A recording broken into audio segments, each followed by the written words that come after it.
who plays the sister getting married, she's in Riverdale. And I've seen her a few times in that show. What's Riverdale? It's like the live action Archie comics universe. It's not Lord of the Rings. Or that's Rivendell. That's not Lord of the Oh, Rings. I thought it was like a Lord of the Rings show about the little elf city. Nah. It might as well be, though. It's fucking... Yeah.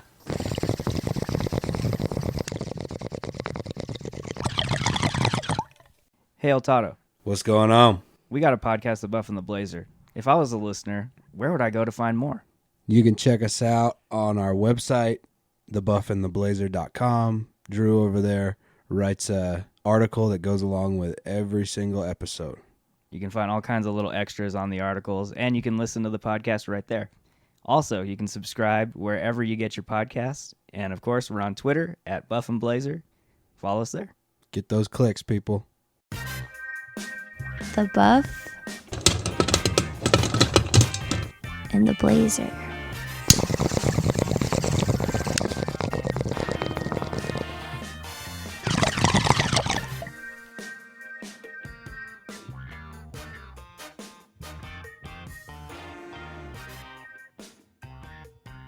Welcome to the Buff and the Blazer, episode 32. We are back.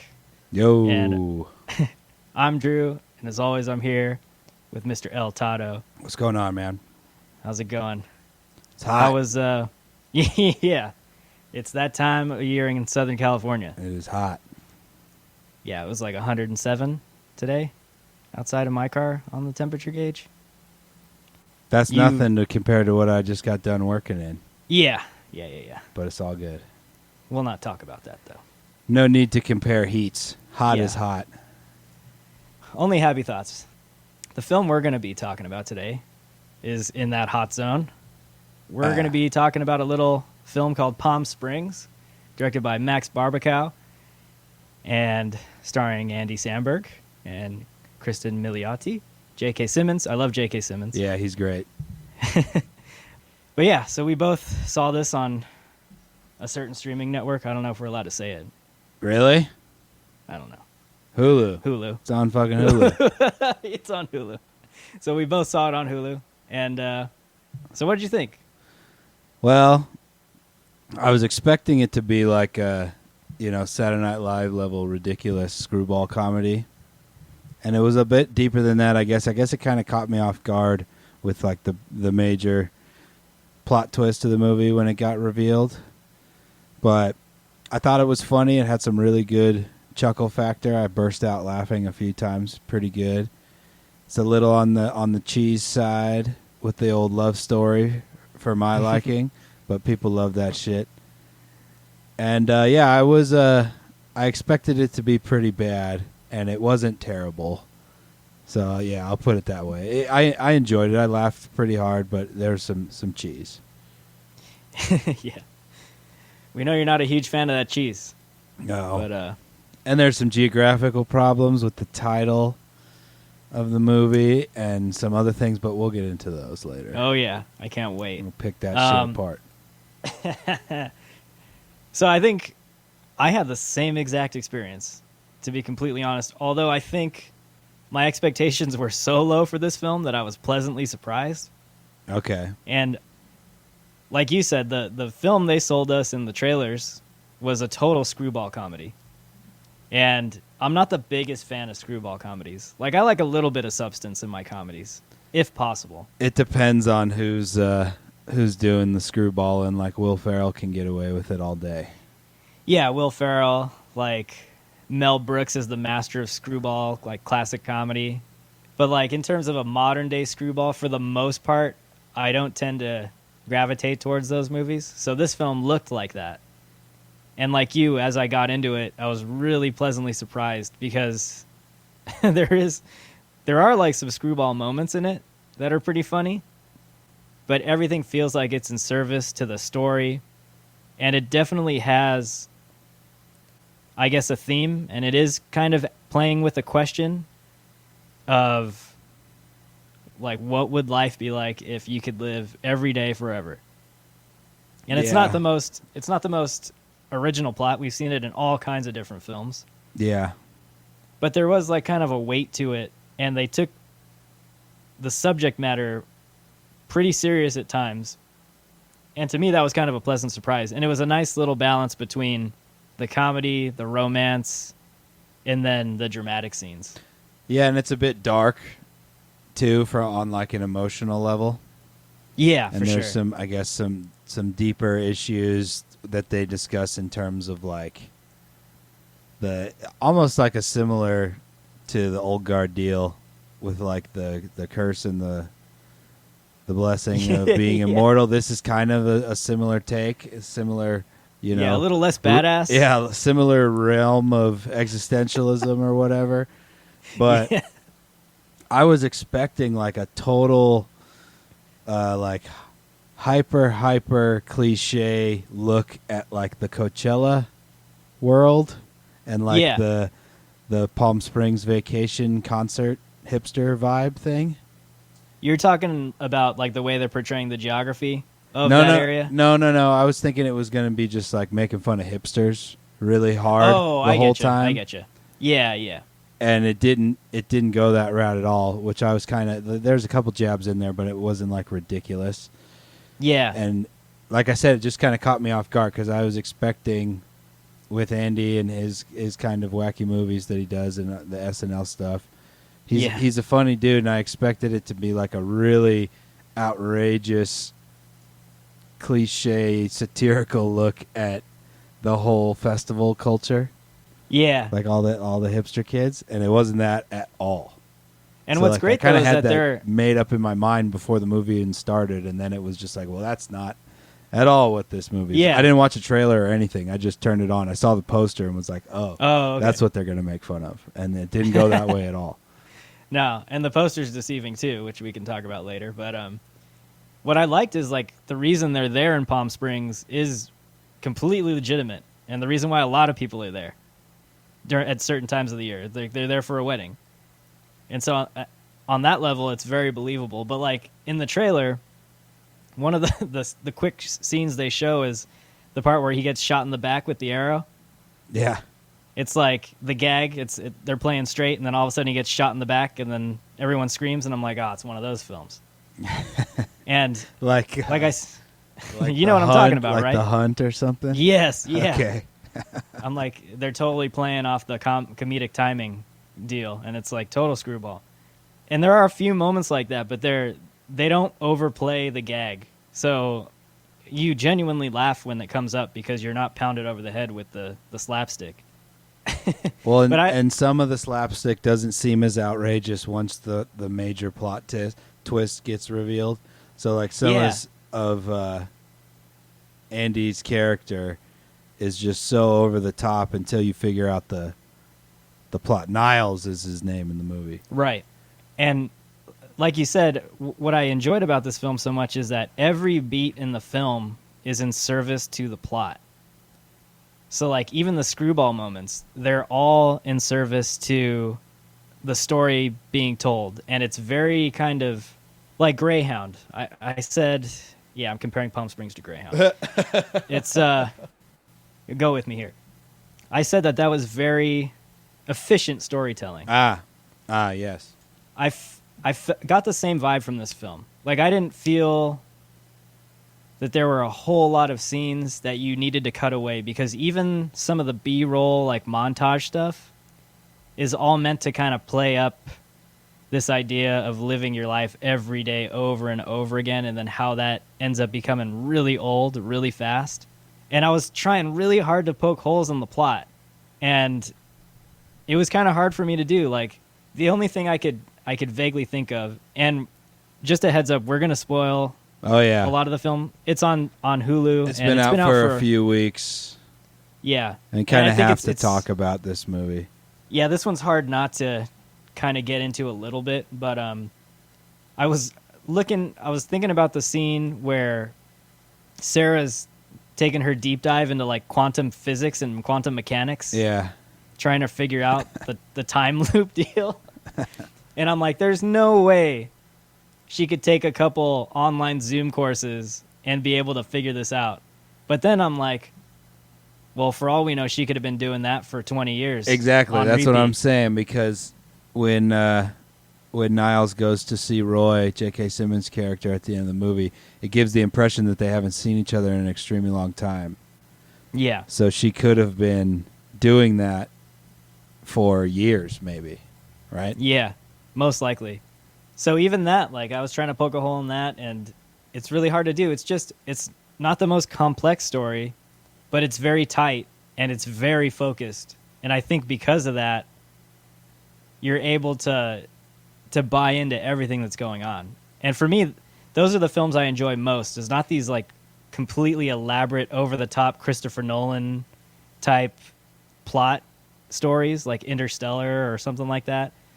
But I like when a plot can be really, really simple, but executed very well. And this is definitely a film that I would put in that wheelhouse. Yeah, it's kind of like a realistic look at an unrealistic topic.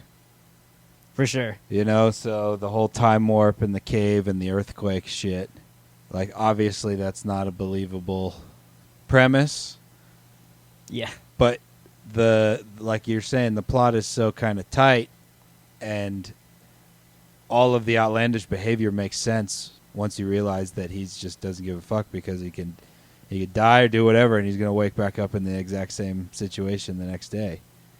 Yeah. So it makes a lot more sense. sense, and you actually, like, kind of believe the ridiculous level of the main premise that he's stuck in a time warp, you know.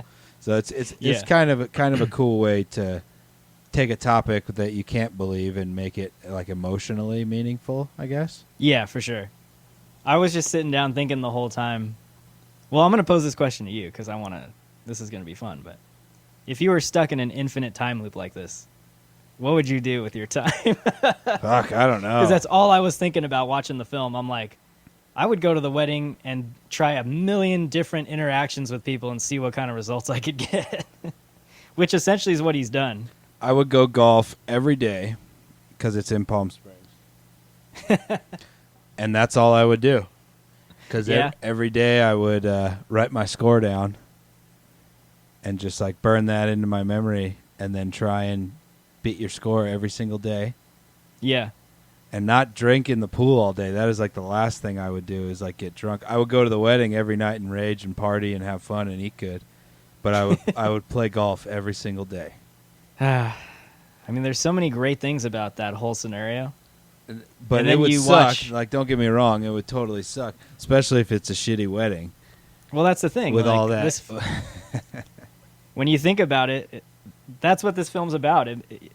Just thinking about it on the surface, you're like, that would be awesome. And this film does a really good job of showing you, no, that would be horrific. Yeah. That was actually another surprising thing about the film, is they're very, very earnest about just how shitty that could be. Yeah, and I don't think you have to convince a lot of people that it would be No. shitty. Well, she's freaking out, like, Sarah's freaking out from the very beginning, like the very next day. And she's trying to kill herself a million different ways. Oh, yeah, because she got some guilt, you know? Maybe that's For a sure. big part of the metaphorical message is don't get stuck in a time warp if you're doing bad shit. You have a guilty Yeah, and waking conscience. up to it every morning. So, what was your favorite? Did you have a favorite moment in this film that worked for you? I don't know, man. It's all I don't like to remember. I think we talked about this a little bit before. Well, okay, let me change the question actually, because that was a little too. Which element of this story did you enjoy more, like the comedy, the romance, or the heavier dramatic stuff? Probably, I mean, if it has to get a score, I'll give the comedy the edge on everything, just because comedy's supposed to make you laugh. I laughed out loud a bunch of times. Yeah, me too. But I don't want to shit on the kind of the deeper message, the emotional side of it either. Yeah, That part was good. I didn't like the romance shit, but that ties into the emotional thing. right. But yeah, it was it was middle of the road. It's not like anything sticks out really good in my memory of being like, oh yeah, that part was great. It was just like Right. a so kind of caught me a little bit off guard chuckle. You know, like worth a Yeah. watch. Right. So the reason I asked that question is because there were elements of each aspect of the film that I really enjoyed, but I thought for the most part, I kind of liked the little romantic cheese factor going on in the film. All right. And the only reason I say that is because I felt like Andy Samberg and Kristen Milioti have really great chemistry together. Like, I bought into the relationship they had going on in terms of, like, they're both kind of weirdos, you know? And they complement each other really well. But she's more of, like, the skeptic, and he's kind of more of the let everything flow and go kind of willy-nilly side of the equation. But anytime they were on screen together, I really enjoyed it, especially during the little montage moments where they're just going goofball. And like, having fun with it. Yeah, that stuff Yeah. was all nice. And I think that's the majority of where my laughs came from. Like, I love the part where they like hijack the airplane. Yeah, that is sweet. Yeah, stealing an airplane's awesome. And then completely just nosediving like down into the ground. But yeah, Yeah, they bunch play of with little death in a moments. funny way in the movie. Yeah, that would be super shitty though, because apparently you can feel pain. Pain doesn't go away. Well, that's what So I you're mean. just- Like, it's kind of like Old Guard, you know? Yeah, It's for sure. that same type of. It kind of has the message that, like, happiness and all that is what's going on in your head, not so Right. much your circumstances or whatever. Yeah. The interesting thing too is that these films were probably in development at the same time. So, who Yeah. knows? Shared universe. Yeah, I don't know about that crossover. Well, you would just have to figure out the equation to get into Charlize Theron's timeline. And then, Well, her timeline is any timeline. yeah, her timeline is all timelines. But yeah, what did you think of, what did you think of Niles and Sarah in the film? They're good. Like, I agree with what you're saying. They do have good on-screen chemistry, and some of their back and forth banter was pretty funny. I don't Yeah. think I chuckled that hard at the montage scene, but some of their dialogue between each other made me laugh pretty good. Yeah. And yeah, great on-screen chemistry. I really liked Roy, J.K. Simmons. Yeah, He's J.K. awesome. Simmons, like anytime he's in anything, it just makes it better. I would have liked to have more of him, Yeah. like more of the chasing, because there's really only a few, right? There's like the arrow in the back, and then the cop. cop one when he gets Oh, man. smashed up. I appreciated that part of it, like the gory side of it. Yeah. Yeah. I like that, and I would have liked him in the movie more. Like maybe a bit more. Like take the movie instead of the romantic route, just take it like the Wile E. Coyote and Roadrunner route, Yeah. and just have tons of crazy chases with them two. I thought that would Yeah. have been hilarious. Like a live action Looney Tunes. Yeah, That would be pretty sweet. I'm surprised they haven't done that already. that's kind of a good idea, right? Yeah. Especially after Sonic. Ah, Fuck, we gotta write this Dude. down.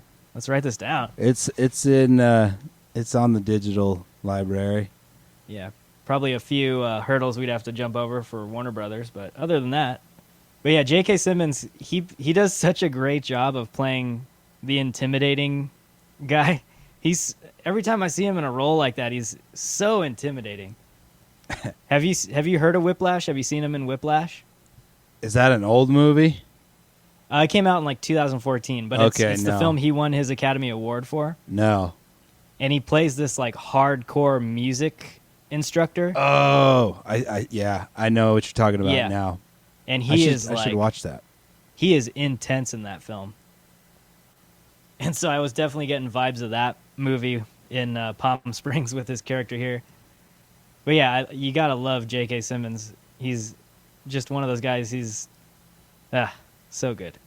Trying to think who else. There were a few other actors. that I'm familiar with. Everybody's roles in the movie are kind of strange Yeah, right. because they're like playing out the same scenes over and over Yeah. throughout the movie. Probably not a hard script to get down. Yeah, it is funny though. Like I thought Peter Gallagher was hilarious. Howard. Yeah. I thought he was hilarious the entire movie, like every single scene he was in. And it's not like he had funny lines or anything. It's just like just the way he played the role, you know, of like the super fucking stressed out wedding dad. Yeah. Because Yeah, everybody's seen that character so many times. For in sure. their life. And that was Yeah, kind of funny too, how they kind of drilled into all the characters at a wedding. Yeah. And made fun of that quite a hefty amount. I thought that was good because weddings they are did get a very strange ritual in this world, and they're just like this all the time. It's like Absolutely. always a shit show, always the stressed out dad, always the sister who's fucking causing trouble. There's like all of it. The asshole groomsmen. Yeah, it's spot on with the stereotypes of the wedding. Like I was a groomsman in a wedding like at the tail end of last year, and just a lot of the shit you see, it's hilarious. I'm in a good zone with like all of my close friends to where I'm invited to the wedding, but I don't have to be a groomsman. Oh, so you have strategy. I've been dude, this is like decades in the making, dude. I like to go to the weddings, but I don't want to. Player. God damn it!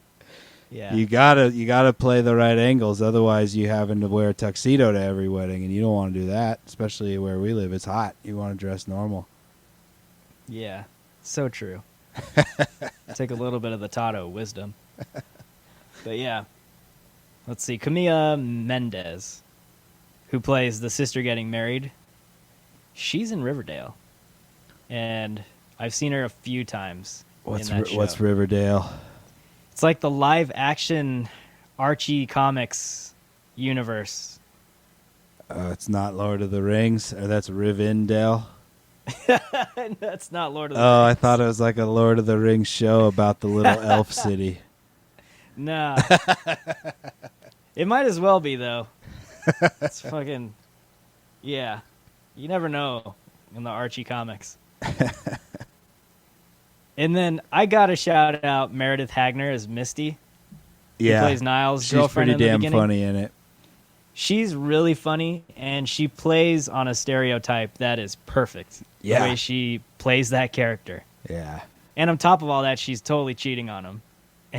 Well, that's the funny She's- shit about the movie is like everybody in the show's kind of a piece of shit, and he knows it, Yeah, right?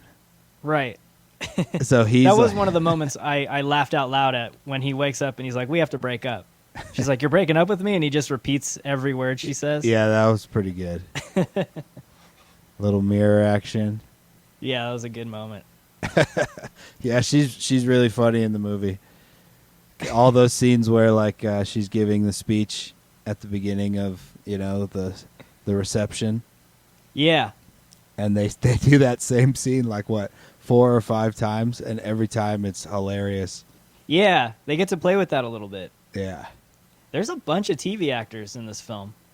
Even the actor who plays Abe, Tyler Hoechlin, he plays Superman on the CW show. oh yeah, is it Yeah. any good?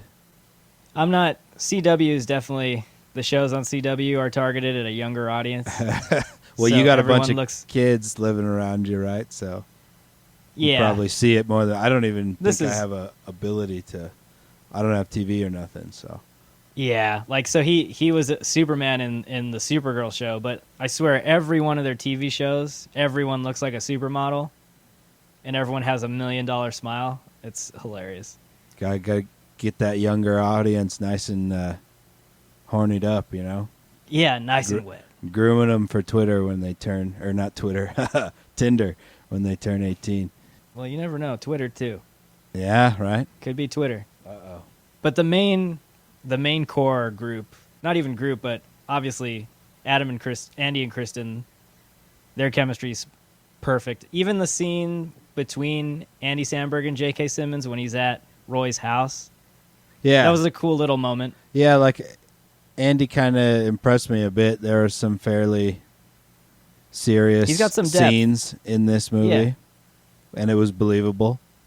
Right.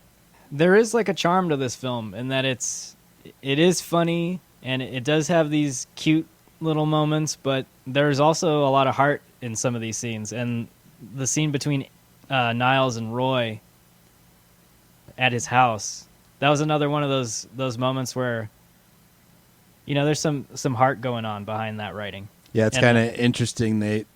They paint Roy's character as being content with it because he doesn't have to like leave his family, and he gets a bomb dinner every night and gets to see his grandkids playing in the fucking yard, right? Yeah. So that's kind of an interesting flip of it. One guy's stuck but in hold like up. a party hell. Did you stick around after the credits? I don't think so. Okay, because there's a cutscene after like 30 seconds of credits. Oh, I don't know. And Roy's he's at the bar at the wedding. You probably missed Oh, it. yeah. No, yeah. You got it? I know Okay. what you're saying now.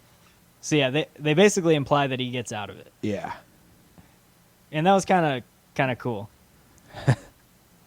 Because that would have been a bummer if he kind of just stuck around for all eternity. Would it be, though? In his position? Yeah, I guess from his point of view, not so bad.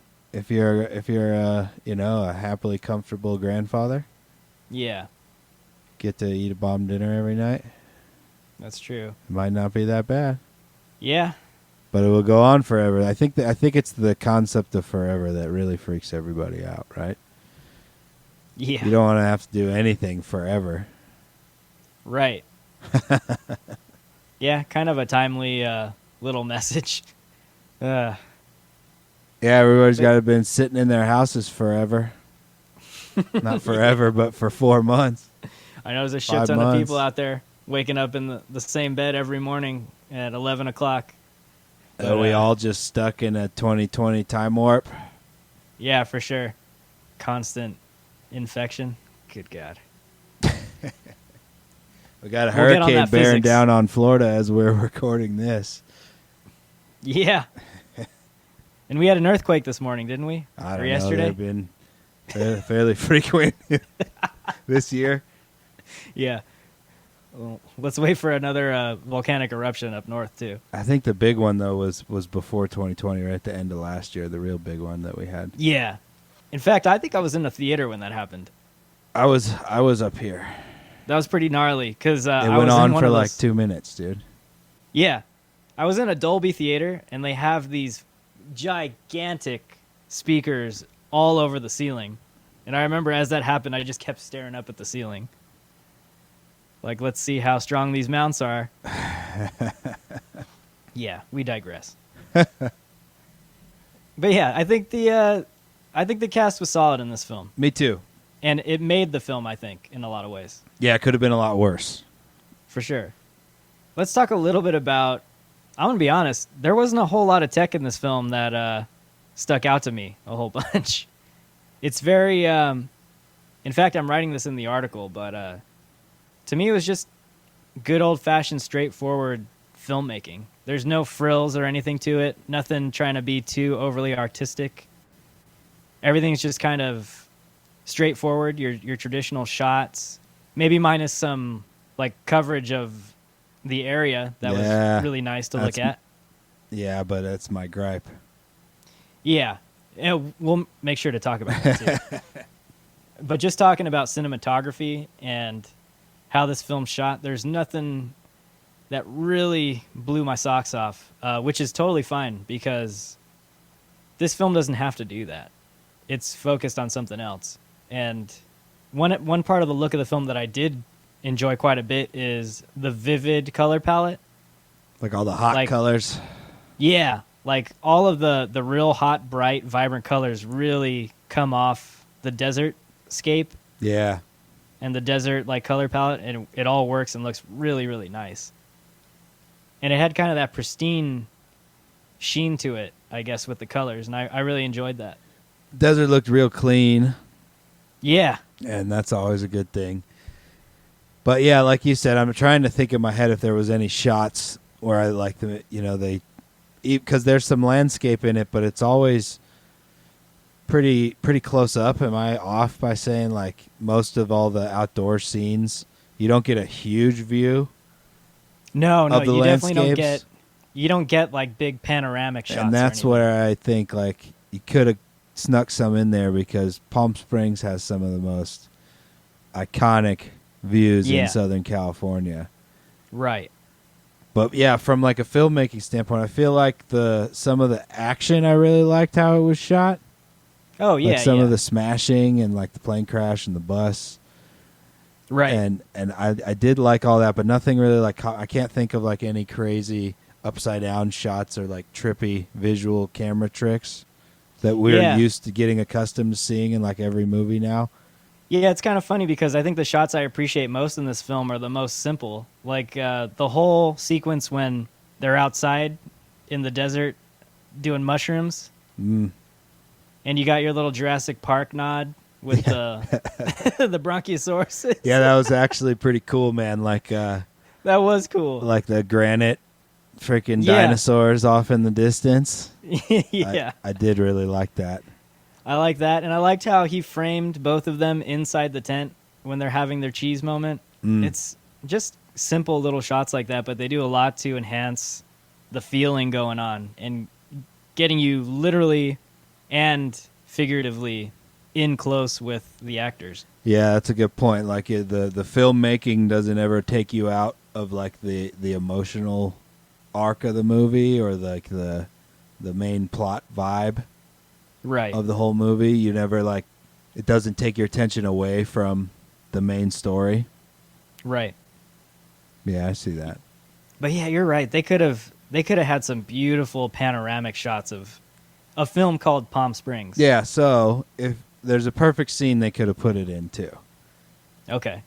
If you're gonna call the movie Palm Springs, you have to show the eastern approach into the valley, not the one that most people see coming out from LA, but the other one.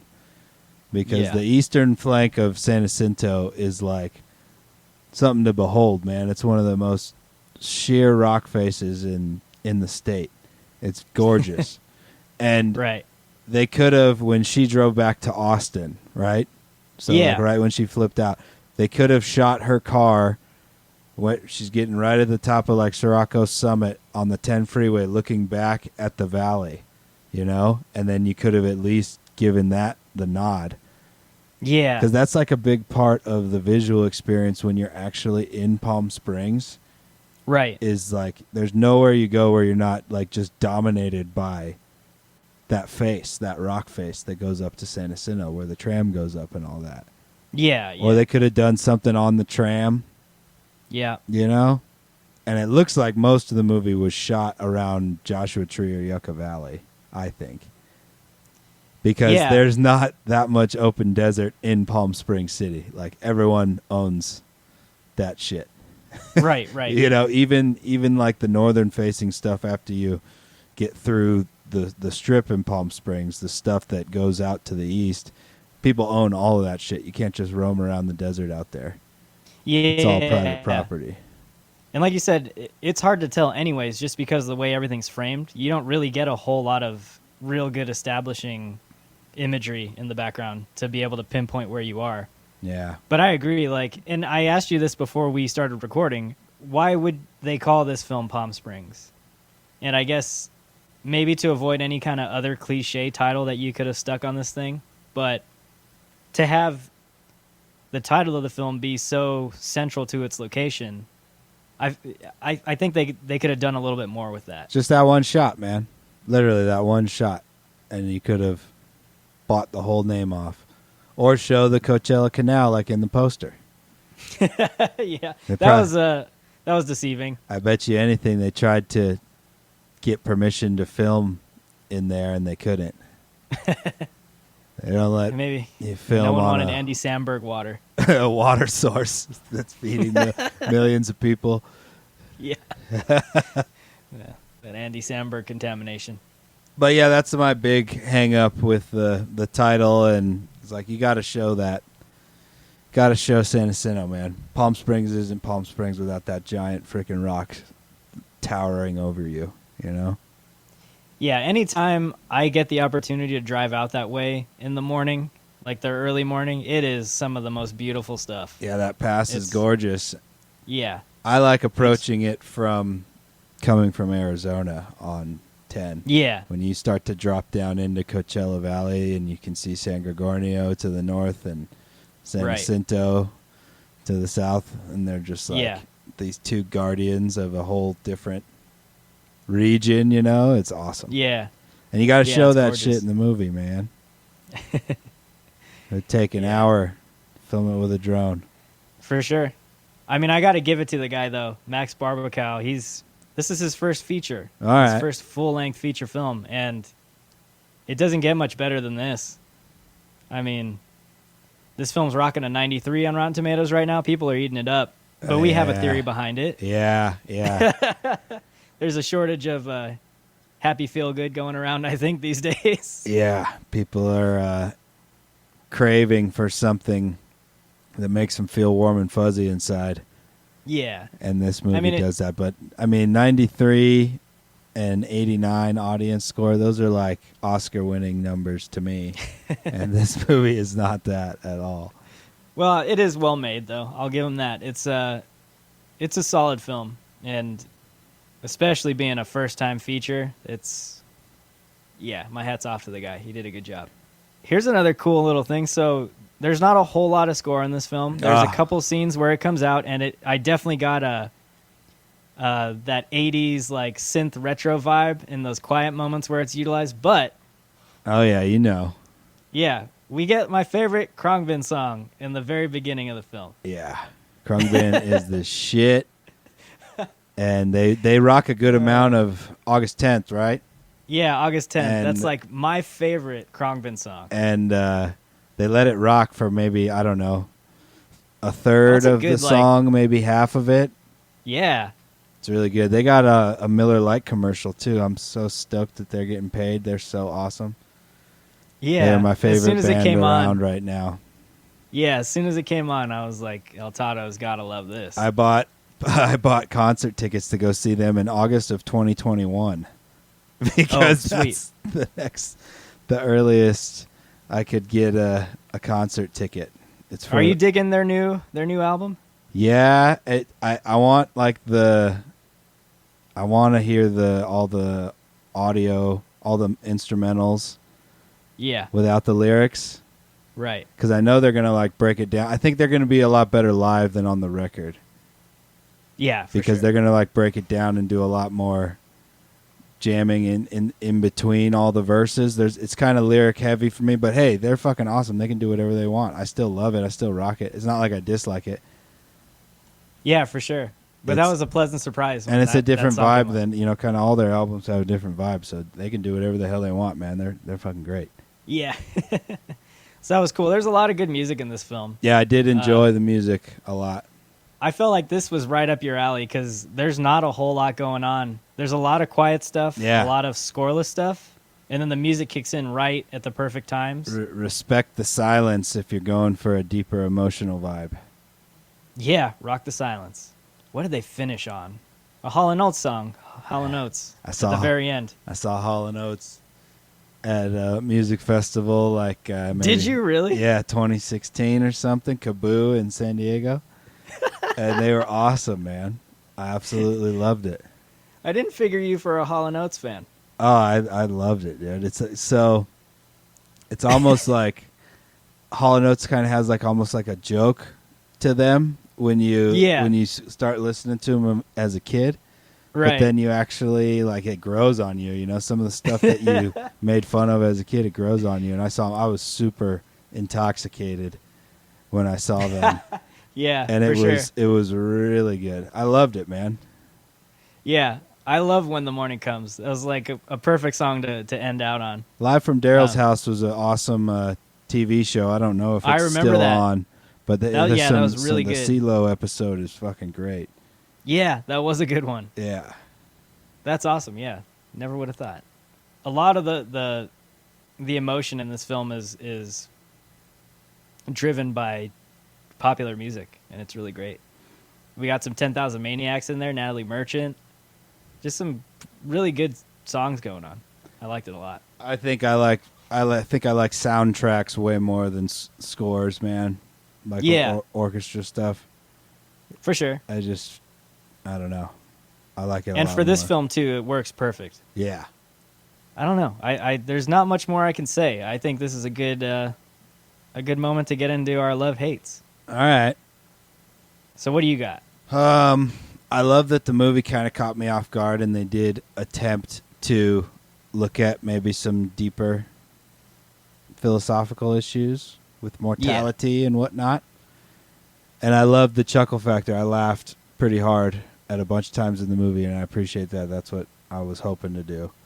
What I hated about the movie was the freaking geography, man. Like, you got to get that rock in there, dude.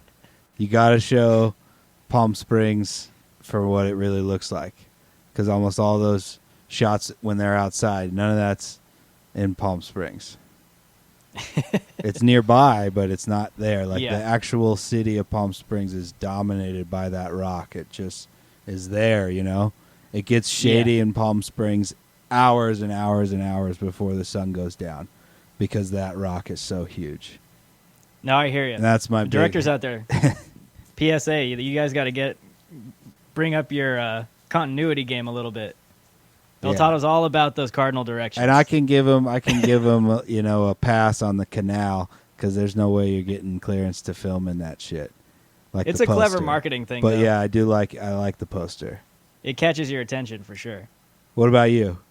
Yeah, I loved the substance of this film. For a comedy, there's a lot of substance going on for a comedy. And there's a heavy dose of the comedy, too. Like you, I was laughing out loud at a bunch of scenes. And I hate when that happens because I laugh at so much, and then I immediately forget what I was laughing at because there were so many little moments where they just happen so quick, and then I forget.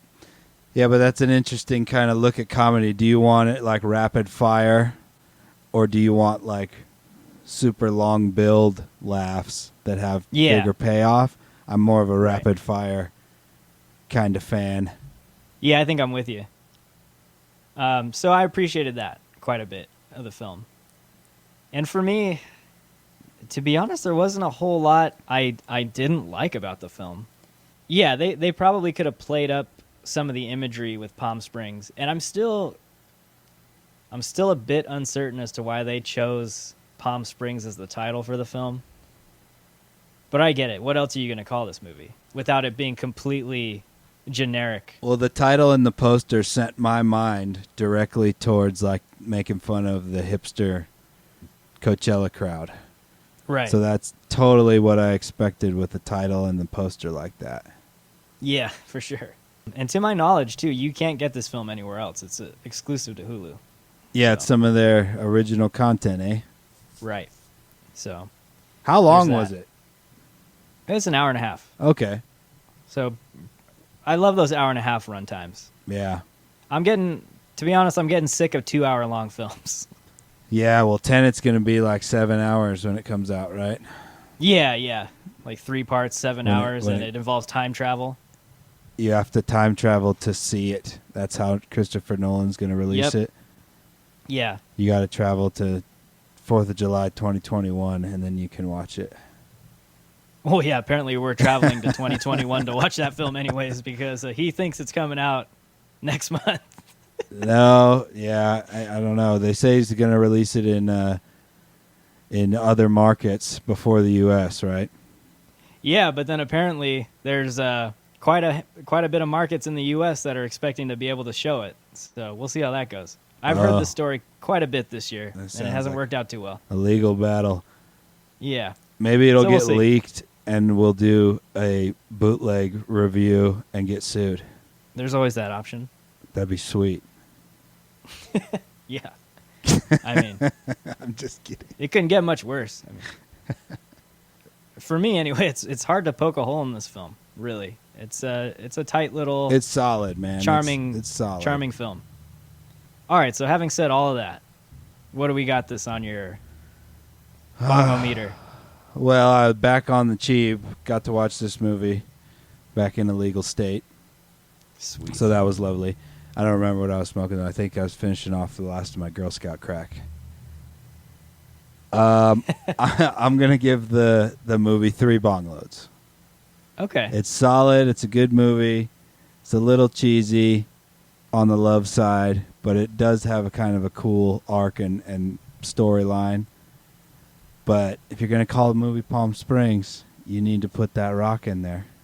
Or some, one of the iconic drives into the valley. Doesn't matter which direction. You need to put it in there. And that knocks it down at least half a bong load for me. Gotcha. No, that's if your film is called Palm Springs, I would expect some of that in there. You need the rock. Completely fair. Were there windmills in it? No, I didn't see any windmills. That's usually like the most generic thing you see in anything set in that area, right? Yeah, I think there might have been like one driving scene where there might have been a windmill in the background or something. Like I'm on her not drive sure. back to Austin or something? No, I don't know when. Maybe when Uh. they were like booking it and Roy was chasing him in the cop car with his mustache. Yeah. I don't know though. But yeah, there's nothing like Palm Springs is an iconic part of California geographically, Yeah. and it needs it's due. Like, are you gonna For call a movie Santa Monica or something and not show the pier,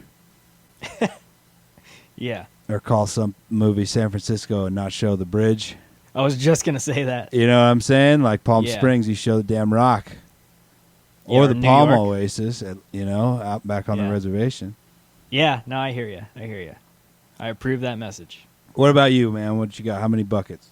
All right. For me, I'm going to give it 4. Okay. I enjoyed it quite a bit, actually. And I would go back and rewatch it. I got enjoyment out of it. It made me laugh. And like you, I laughed out loud. And it was a really fun time. It's a fun time, and it allows you to do a little bit of just thinking about the what ifs of what they're trying to do. And there's some heart behind it, too, and some good chemistry between the two main actors. And for an hour-and-a-half film, I don't think you can go wrong giving it a shot. It's it's worth a watch, definitely. for sure. Yeah, it's not and long. It's most people have Hulu, whether it's bundled with Disney Plus or ESPN or whatever. It's definitely worth your time to watch it. It's a good chuckle. yeah, that bundle's sweet. We're not sponsored in any way, but That'd be $12 sweet. and you get Hulu, Disney Plus, and ESPN. So it's a pretty sweet little deal. So yeah, I think it's a solid recommend from both of us. For sure. So yeah, it's Hulu original Palm Springs. If you got Hulu, definitely worth your time, and I think you'll be pleasantly surprised with how charming it is. It's a good watch. Most And, people like Charming a lot more than me, so you can tell by the Rotten Tomatoes score. So I'm sure a lot more people will like it way more than I did. Well, I would have been curious to see if they had a bunch of eye candy porn of Palm Springs, how much that would have affected your. Oh, it probably would have bumped it up, dude. Yeah, for sure. That one scene when she's driving back to Austin, all you got to do is show her getting to the top of the grade. Yeah. Looking back, you could shoot that with a drone, a pilot car, For sure. her car, and a drone, just super quick. Could be like a 3-second shot, but just to get to see that rock, Yeah. Yeah, just some constructive criticism from El Toddo. If you're listening out there, Max Brobacow, let's get it done. Your next film, your next one. Just don't name it a region if you're not going to show the staple of the region visually. For sure. That's all I got, man. Anything else? Me too. It's Anything good to else be you're- back. I was starting to feel a little lazy. Yeah. Nice to get back into the groove of things. Always fun to talk. We'll get back at it next week with another one. Try and figure For out sure. what we're going to do. Yeah, we're back from our break, and we'll be back to our Sunday release schedule. So that's all we got. We just did a bit of a breakdown of Palm Springs, and we recommend you guys check it out on Hulu. And I'm Drew with El Toddo. That's been episode 31 of The Buff and the Blazer. and we will- 32, brother. 32. Yeah, we'll edit it out. No worries. No problem. 32. There you go. And we'll catch you guys on the next episode, everyone. Stay safe out there. See ya.